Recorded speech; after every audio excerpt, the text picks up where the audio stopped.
Hi guys! So hayan, kumusta po kayo guys? Okay, so guys, maraming salamat po sa walang sawang pagsubaybay sa ating mga reading, and kung kayo ay bago pa lang sa ating channel, mag-subscribe na rin po kayo guys, and i-click mo na rin yung ating notification bell para lagi po kayo guys updated sa ating mga bagong upload. Sa mga nagtatanong pala guys about private reading, ay pwede nyo po ako guys i-message. Ayan, Jade Tarot. Ako rin yun guys. Okay, so tignan natin guys. Kanina po itong love situation. Pwede nyo rin ako guys i-subscribe sa kabilang channel. Okay. Tignan natin. Kanina po itong love situation. Spirit guide.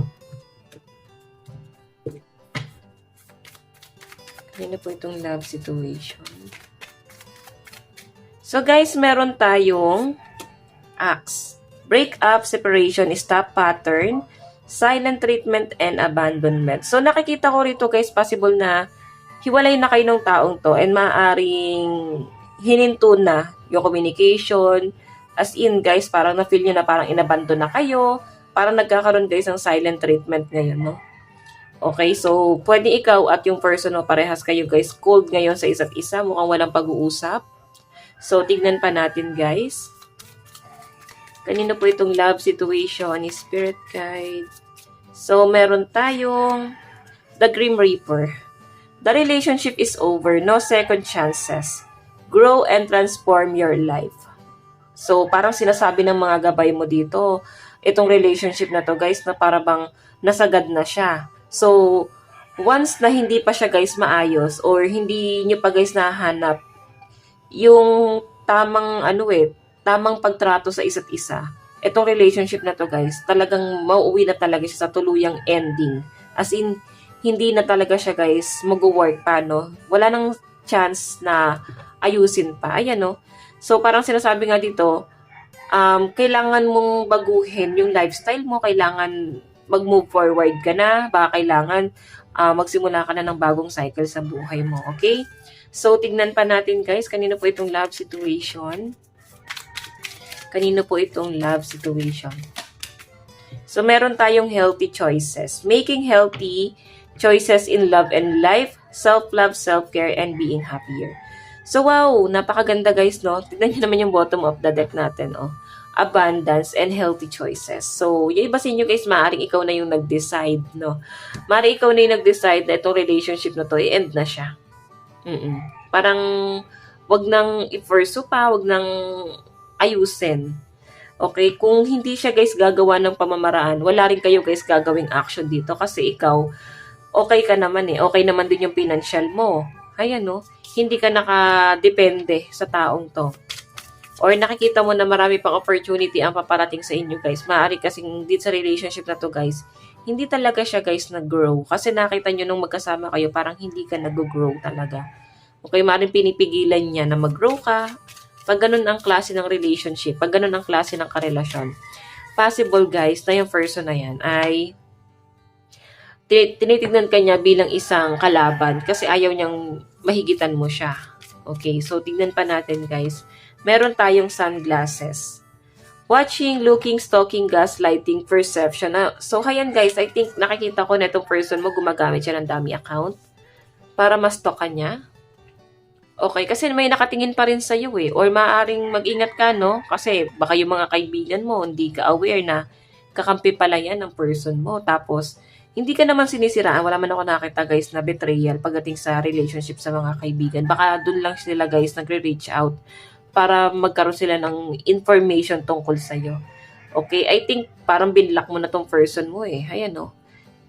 Iniisip-isip ka pa rin ito eh. Nagre-reminisce siya rito, oh. Okay, so tignan pa natin guys. Ayan, gagamit tayo ng tarot. Okay, so kanina po itong love situation. Kanina po itong love situation. Kanina po itong love situation.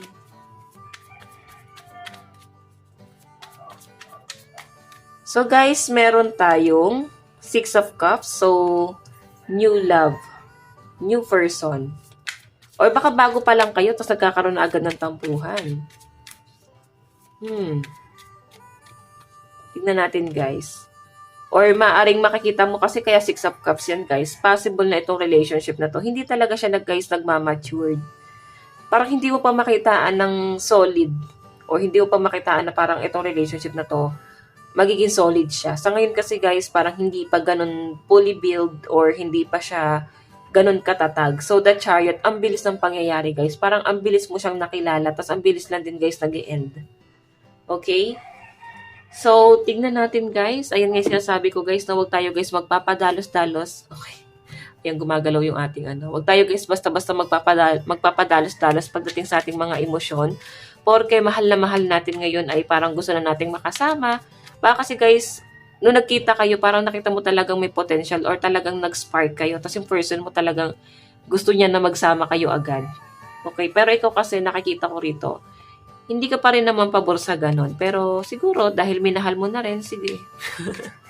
Tignan natin guys, parang ang bilis eh. Ang bilis yung nagsama rito. So, tignan natin, parang hindi nyo pa guys inaral eh. Okay, may nakikita po ko ritong the strength. Siya yung naging lakas mo rito. So, may Leo dito, guys. Water sign, Cancer, Pisces, and Scorpio. So, tignan natin ha. 4 of Swords. Okay. So, ito guys, parang barkadahan to eh. Or maaaring nakilala mo siya sa maraming tao. Pwede sa dating apps. Or pwedeng saan mo to nakilala. Parang ang daming tao eh. Pwedeng sa online game. Ayun, ginagawa na rin guys dating apps yung online gaming. Okay? So, tingnan natin. Mukhang nagkasundo kayo dyan sa bagay na yan. Okay. So, tingnan pa natin. Kanina po itong love situation. Meron po tayong 7 of Pentacles. So, alam nyo guys, nakakita ko mukhang i-workout nyo pa to. Oo, sabi ko nga sa inyo guys, konting-konti na lang to mukhang bibigay na. Pero kaya nyo pa to guys i-workout. Okay, once na ito ay napuno, no? Kung ikaw yung mapupuno rito or siya yung mapupuno, talagang hindi manghihinayang yung isa dito na putulin na lang. Okay, may nakikita kasi ako dito guys na parang isip bata pa kasi yung isa or wala talaga siyang plano pa. Sabi ko sa inyo guys, mukhang hindi pa siya matatag. Tignan natin, kanino po itong love situation, meron tayong Justice. Ayan, so Libra. Kanina pong love situation to. Meron tayong Guardian of Cups. So, Pisces. May nakita ko rito. Baka mas bata sa inyo. 8 of Swords. May lumayo rito, guys. Okay. Parang nakikinig po sa sulsul tong person na to. Okay. So, family. Maring family rin, guys, kasi yung pumapagitna sa inyo or maaring mga kaibigan, may mga sulsul kasi kayo sa paligid kung bakit hindi rin kayo nag-work. Maring may nagsusulsul sa'yo, may nagsusulsul sa person mo, or pwedeng choice din talaga ng person mo kung bakit nagkakaroon din guys ng toxic dito sa connection yung dalawa. And hindi mo siya guys basta-basta makokontrol kasi emotional tong person mo. Okay, ikaw kasi straightforward ka eh. May plano ka talaga eh. Mataas yung ambition mo. Hindi hanggang dun lang yung ambition mo.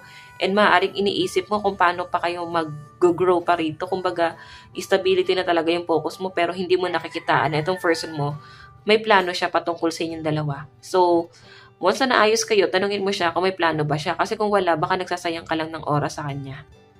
Okay, so tignan pa natin guys. Ayan, tabi natin to.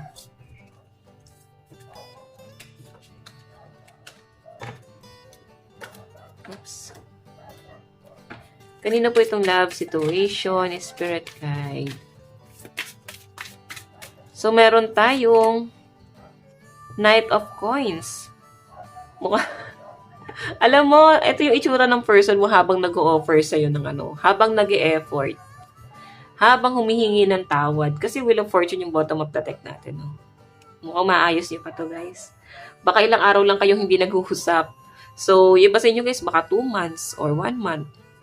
Ayan. Knight of Coins. So, masama yung loob ng person mo habang humihingi ng tawad sa'yo, no? Parang, sinasabi niya rito, kasalanan mo rin naman. Ako na naman yung hihingi ng tawad. So, tingnan natin, guys. Wheel of Fortune, maayos niyo pa to, guys. Matigas kasi yung isa, hindi talaga, guys, magpapakumbaba. Tingnan natin. Kanina po itong love situation. So, meron tayong 9 of Coins. Okay. So, kaya guys, may nakikipagmatigasan dito kasi alam nung isa rito na kaya niya yung sarili niya kahit wala siyang karelasyon. Eh, syempre, itong person mo, nakikita niya na hindi niya kaya. Ikaw kung kaya mo, siya hindi niya kaya. Okay? So, tignan pa natin. Malakas ang energy ng mga ano dito, guys. Earth sign, Capricorn, Taurus, and Virgo. Okay. Baliktad yung card ko. Five of Wands. So guys, ito, mukhang ilang araw na kayong nag-aaway, ilang araw na kayo nagtatalo. Nakikita ko rito guys na magkakaroon din ng pagkakasundo rito. No? Ito kasi Five of Wands, pag-aaway, pero naka-reverse na siya. So meron talaga guys, hihingi ng tawad dito. May lalapit, may manunuyo. Ayan yung person mo, ito ka oh. Masaya ka habang nag-e-enjoy sa mga ginagawa mo. Parang di mo siya masyadong iniisip. Tapos siya dito halos mabaliw na siya kakaisip sa inyo guys. Okay, tingin niya sa'yo parang napakamanhid mo rito. Okay, parang ang tingin niya kasi sa'yo parang ano ka eh, wala ka ng emosyon. Siguro di ka showy. Okay, tignan natin kanina po itong love situation, temperance. Siguro kasi guys, nag-a-adjust ka pa eh. Oo, nagsisimula pa lang kayo. And ikaw, hindi ka pa totally attached dito sa person na to. So, parang sinasabi nga dito, balik tayo guys sa una nating reading, no? Huwag mong hayaan na mamihasa ka ng ganyan. Huwag mong hayaan na parang itong person mo, yung laging nanunuyo, dapat give and take kayo guys. Kasi meron ditong temperance, dapat give and take. Okay, so tignan pa natin. Meron tayong Ace of Wands, so Fire sign, Aries, Leo, and Sagittarius. May magta-travel daw, oh. Meron tayong Nine of Wands. Ganito kasi guys yung sitwasyon nyo. Isa yung build ng foundation, tapos yung isa nakadepende lang. Tapos, habang sinasalba niya tong relationship na to, yung isa parang wala lang. Ganon yung sitwasyon, guys. Okay, so tignan pa natin. Nandiyan pa rin guys yung Wheel of Fortune. So, maayos niya pa rin to guys. Parang may ibang person kasi guys na nai-involve din dito. Or maaaring merong person dito na pinag-aawayan nyo. Okay, so meron tayong Eight of Cups. So, talagang desidido yung iba sa inyo na lumayo rito sa relationship na to. Parang hindi nyo na rin guys kaya pa, no? Na i-work out pa. So, Six of Cups. Ito kasi guys, new love interest. Maring ikaw, guarded ka. Sabihin natin yes, may new person na pumapasok sa buhay mo. Pero, guarded ka na, no? Hindi ka na ganon nakapokus sa love life mo. Hindi ka na ganong magpapakatanga pa ulit sa love life, no? I think, meron ka ng sariling desisyon dito. Parang gusto mo na lang mag-focus sa sarili mo. Gusto mo na lang mag-grow sa sarili mo. Kasi ito nga nakalagay, so, the relationship is over, no? Second chances, grow and transform your life. So, mukhang meron kang pagbabagong gagawin dito. Tinatalikuran mo na yung person mo rito, eh. Samantalang siya gusto pa rin yung maayos to.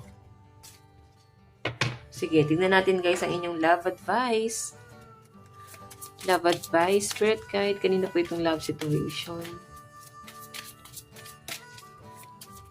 So, meron po tayong rekindle. Every relationship has magical moment that can be rekindled. I think, totoo rin, no? Kasi kung etong relationship na to guys, kung nafe-feel mo na parang may spark or parang bang feeling mo, nagkaroon ng magical sa paligid mo, na parang nakita mo talaga na siya yung makakasama mo, masabi mo talagang siya na talaga. I think, may potential eh. Meron kayo special na connection nitong taon to. Meron tayong illusion. Avoid the trap of mistaking a fantasy for a true soul connection. Masyado mong tinatrap yung sarili mo or baka tong person mo, no? So, any gender to guys, no? Kung ikaw ay naka-resonate, so kahit kaninong gender to guys. Wala tayong pinipiling gender dito. So, yung iba sa inyo guys, maaaring natatrap pa rin sa connection or baka hindi pa rin makaget over sa kanilang mga past, sa kanilang ex. Hindi makapag-move forward. May choice ka naman. Marami rin man guys nag-a-admire sa inyo pero parang guarded na. Parang wala na kayo guys, wala na kayong maibubuga pa. Or parang naubos ka na. Oo, parang di ka na ready. Parang gusto mo na lang mapag-isa. Gusto mo na lang mawala lahat ng sakit. Gusto mo na lang bumalik ulit sa dati. Okay? Nung masaya ka pa. Parang ganun yung energy. So, tingnan natin guys ang ating Q&A. Liligpit lang natin ang ating mga card. Okay.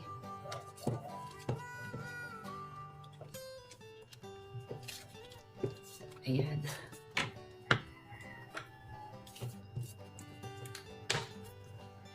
Okay, so lagyan natin yun. Ano ba ang mga katanungan mo sa person mo? Q&A, mga tanong mo sa person mo.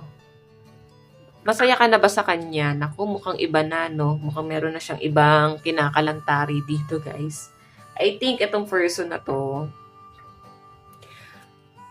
may iba. Oo, kasi parang na-feel mo, inabando na kanya eh. O baka talagang nasagad na tong relationship na to. Tignan natin, masaya na ba tong person mo dito sa kasama niya ngayon? Masaya na ba tong si person? Six of Coins. Nagbabalance pa rin yung person mo. I think, nahihirapan pa rin siya guys mag-adjust. Oo, nag-a-adjust pa rin siya sa relationship nila ng person niya. And parang marami siya guys pinapasan ngayon. Hindi lang yung person niya, pati pamilya ng person niya. Kinakargo niya rito. Okay, nakakatakot naman to. Picture na to. Oo. So, tignan natin guys, no? I think, kung masaya siya, pinipilit niya. Masaya naman, mahal niya yung person niya. Kinakargo nga rin niya yung yung pamilya, marami siya shoulder. Then, may nakikita rin ako dito guys, baka single mom or single dad, yung person ngayon ng person mo. Okay, so tignan natin. Ano pa yung mga tanong mo sa person mo? Pero nabibigatan siya guys sa responsibilidad. Oo. Kumusta ka na ngayon? Tignan natin, kumusta na ba si person ngayon? Kumusta na ba si person ngayon?